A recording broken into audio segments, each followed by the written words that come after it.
জান, তোমায় অনেক ছুতে ইচ্ছা করতেছে। চুপ দুষ্টু, বিয়ের আগের কিচ্ছু না। আরে আমি তোমায় অনেক ভালোবাসি। আমি জানি তো তুমি অনেক ভালোবাসো। এত কিছু বুঝি না, আজকেই দেখা করো। আচ্ছা দেখতেছি কি করা যায়। ওগো, আমার নানি মরে গেছে, মা ফোন দিয়া কইলো, আমি জলদি গেলাম। কি বলো, চলো। আমিও যাবো। ভালোই হয়েছে, আমি দাদির মৃত্যুর কথা বলে পালাতে পেরেছি। গাধাটা বুঝতেই পারেনি। আমি বুঝতে পারিনি তার দাদি মারা গেছে, কিন্তু সে আমাকে কেন নিয়ে যায়নি। যাই হোক, আমাকে রান্না করতে দাও। তুমি আমাকে এই পাট খেতে কেন আসতে বললে?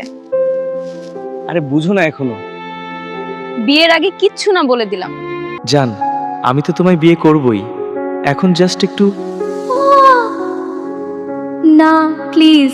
কিরে নাতি, তুই রান্না করিস, তোর বউ কই? আরে দাদি, আপনি দেহি বাইতে আছেন। দূর বোকাচোদা। বউ আমারে এত বড় একটা মিথ্যা কথা কেমনে কইলো? আজকে পায়া লই ট্যাঙ্গি ভাঙ্গে ঘরে বসাই রাখুন শালিরে। চাচা, আমার বউরে এদিকে কোথাও দেখছেন? দেখলাম তো, পাট ক্ষেতের সামনে যাইতেছে সে। আজকে শেষ।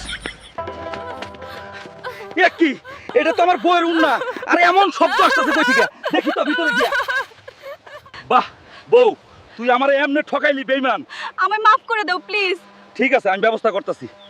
ওগো, বিশ্বাস করো, আমি আর কোনোদিনও ওর কাছে যাব না। তোর আর কোথাও যাওয়ার সুযোগই দিব না। না। ইরে হালকা, এটা তুই কি করলি?